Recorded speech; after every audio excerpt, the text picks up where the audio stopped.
మరణాలకు గల కారణాలు ఏంటి? నిజంగా ఈ ప్రభుత్వంలో తప్పులు జరిగితే నేను ఎలా ఎండగట్టి మాట్లాడాలి? విత్ ప్రూఫ్స్ వచ్చి కూర్చొని మాట్లాడచ్చు కదా. పర్సనల్ టార్గెట్ చేస్తూ పవన్ కళ్యాణ్ గారిని, సిబిఎన్ గారిని, వాళ్ళ వ్యక్తిగతంలో ఉన్న కుటుంబ సభ్యులు తీసుకొని వచ్చి మాట్లాడడం నిజంగా ఒక మహిళగా నిస్సిగ్గుైన స్టేట్మెంట్ ఏంటంటే పవన్ కళ్యాణ్ గారి పిల్లోడు బాబు గురించి మాట్లాడు. నువ్వు ఎంత నక్క వినయాలు ప్రదర్శిస్తావంటే, ఒక వారం కిందట ఆ బిడ్డకు అలాంటి యాక్సిడెంట్ జరిగినప్పుడేమో ఆ బిడ్డ బాగుపడాలి, క్షేమంగా ఉండాలి ట్వీట్ వేస్తావా? ఈ రోజు బహిరంగంగా నీకు ఒక అవకాశం దొరికితే దాన్ని మిస్లీడ్ చేస్తూ చీప్ ట్రిక్స్ చేస్తావా? నీకు ఒక కొడుకున్నాడు, నాకు ఒక బిడ్డ ఉంది. మనం తల్లిగా ఉంటూ పరాయ బిడ్డకి ఇబ్బంది కలిగితే ఇలాంటి మాటలు మాట్లాడచ్చా? నిజంగా ఒక మహిళగా, ఒక మంత్రిగా నువ్వు మాట్లాడాల్సిన మాటల నిజంగా దేవుడు అనేవాడు బిడ్డలు శిక్షిస్తాడా? నిజంగా అలా శిక్ష జరిగితే నువ్వు చేసిన అక్రమాల వల్లనే, నువ్వు టికెట్లు అమ్ముకోవడం వల్లే డిపాజిట్లు గల్లంటే ఈరోజు నువ్వు ఓడిపోయావా? నీ నాయకుడు ఎవరైతే నీ అధ్యక్షుడు, పార్టీ అధ్యక్షుడు 7 కొండలు 2 కొండలు చేస్తారనే పవరాలు గుట్టకి పరిమితమై అడిగితే నువ్వు నమ్ముతావా? లేదు, అమరావతి రైతుల కన్నీరు వల్లే నీ కూటమి, నీ అమరావతి రైతుల ఏడుపుల వల్లే నీ ప్రభుత్వం కూలిపోయిందని నేను నమ్ముతావా? తిరుమల షెడ్ వేయించాడు సార్, అందుకే షెడ్ మోసుకొని పోయాడని నేను అంటే ఒప్పుకుంటుందా? 11 సీట్లకు అందుకే నువ్వు పరిమితమయ్యావు. అమరావతి ఏడుపులు, టికెట్ కొనడము, టికెట్లు అమ్ముకోవడము, ఈరోజు ఇవన్నీ నీ ప్రభుత్వం కూలిపోవడానికి కారణాలంటే నువ్వు ఒప్పుకుంటావా? అయినా రోజా గారికి మాట్లాడే రైటే ఉంది సార్. ఆయన ఫోటోగ్రాఫర్ కి మెళ్ళో సిలవేసి మరి స్వామివారి సన్నిధిలో నిలబెట్టిన వ్యక్తి ఆమె. ఈ రోజు టీడీడీ మీద ప్రేమనా? ఈరోజు గోశాల మీద నీకు ఆలోచన, ఆవేదన? కేవలం ఓన్లీ ఒక స్టాండ్ ఏంటంటే తను అక్కడ హైలైట్ అవ్వాలి. కరుణాకర్ రెడ్డి గారు అభినయ్ రెడ్డి కన్నా తన పర్ఫార్మెన్స్ బాగుందని జగన్మోహన్ రెడ్డి గారి దగ్గర మెప్పు పొందాలన్న ఇంటెన్షన్ తప్ప తను వచ్చిన పని ఏంటి? అసలు నిస్సిగ్గుగా నీ జీవిత కాలంలో ఇలాంటి ఒక స్టేట్మెంట్ ఇవ్వడం వల్ల నువ్వు తలెత్తుకోలేవు. రోజా గారు తలెత్తుకోలేదు. పసి బిడ్డని ఒక తల్లి తన మొక్కుబడి కోసం అన్ని మతస్థురాలైనా మన దగ్గరకు వచ్చి గుండు కొట్టుకొని మరి స్వామివారికి మొక్కు చెల్లించి స్వామివారికి 17 లక్షలు డొనేట్ చేసి మరి తన బిడ్డకు బాగైనందుకు కృతజ్ఞత తెలిపిపోతుంది. అంత విశ్వసిస్తున్నారు మన స్వామిని. మీరు ఆయన మా పసిబిడ్డల్ని హామ్ చేస్తాడన్నట్టు చెప్తున్నారు. పసిబిడ్డలకి ఎక్కడైనా తన తండ్రి ద్రోహం చేస్తారా? వెంకయ్య స్వామి వెంకన్న ఈ రోజు తన బిడ్డకి అలాంటి గతి పట్టించాడని చెప్తున్నా అంటే నిజంగా నిసిగ్గా ఇట్లాంటి మాటలు మాట్లాడడం క్షమాపణ చెప్పాలి సార్. ఓకే ఓకే, ఒకసారి బయట విందామండి, బయట ప్లే చేయండి అమ్మా.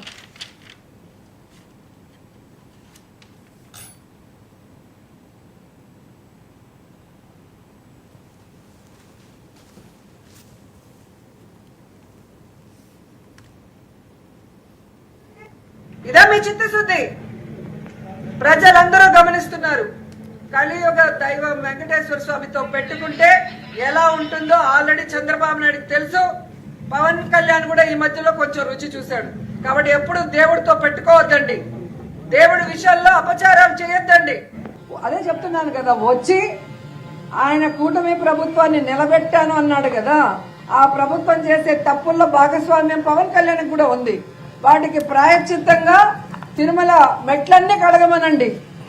ఆ రోజు కడిగాడు కదా, తిరుమల లడ్డూలో ఏదో జరిగిందని అబద్ధాలు వీళ్ళే చెప్పి వెళ్ళి దుర్గమ్మ మెట్లు కడిగారు కదా. ఇప్పుడు ఇక్కడ ఎన్ని జరిగాయి కదా, కొండ మీద మర్డర్ జరిగింది, చెప్పులు వేసుకొని తిరుగుతున్నారు, డ్రోన్ కెమెరాలు తిరుగుతున్నాయి, బిర్యానీలు అమ్ముతున్నారు, గంజాయి అమ్ముతున్నారు, గోవులు చనిపోతున్నాయి. దీనికి ప్రాయశ్చిత్తం 7 కొండల్లో ఉన్న మెట్లు కడగమనండి పవన్ కళ్యాణ్ని.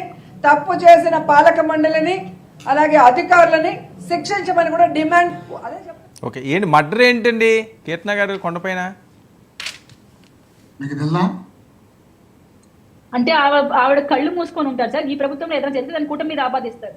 ఆవిడ తెలిసింది ఒకటే, అంటే ఎక్కడ ఏం జరిగినా దాని కుటుంబే బాధ్యులు, కుటుంబ పెద్దలే మీరు మర్డర్ చేయండి, మీరు మానభంగాలు చేయండి, లేదంటే మీరు అటాక్లకు పాల్పడండి అని మేము ప్రోత్సహిస్తున్నట్టు ఆమె చెప్తారు. ఆవిడ ప్రభుత్వంలో జరిగిన అన్యాయాల గురించి ఆమె మాట్లాడు. ఇక్కడ ఏదైనా ఒక ఇష్యూ ఉన్నప్పుడు దాని గురించి మాట్లాడాలి. అనవసర ప్రసంగాలు ఎందుకు, ఆడంగి బెదవాలు అంటుంది సార్. అక్కడికి వచ్చి ఏం మాట్లాడాలి, ఏం మాట్లాడుతుంది, కనీసం కొంచెమన్నా ఇంకిత జ్ఞానం లేకుండా వీళ్ళు కనీసం మహిళలు అంటే ఒక పార్టీ రిప్రజెంటేటివ్ వచ్చినందుకు మీరు ఆలోచించుకోవాలి కదా. సో జగన్మోహన్ రెడ్డి మేము ఎందుకు వెళ్ళమని చెప్తుంటారు అక్కడికి?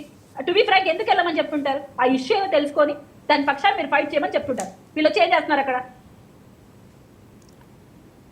రైట్, సురేంద్ర నాయుడు గారు, కీర్తన గారు మీరు సిగ్నల్లోకి ఏమన్నా రావడానికి ట్రై చేయండి. సురేంద్ర నాయుడు గారు, అసలు ఏం జరుగుతుంది తిరుమలలో, తిరుపతి ఆ ప్రాంతాల్లోని ఆ టెంపుల్ సిటీలో?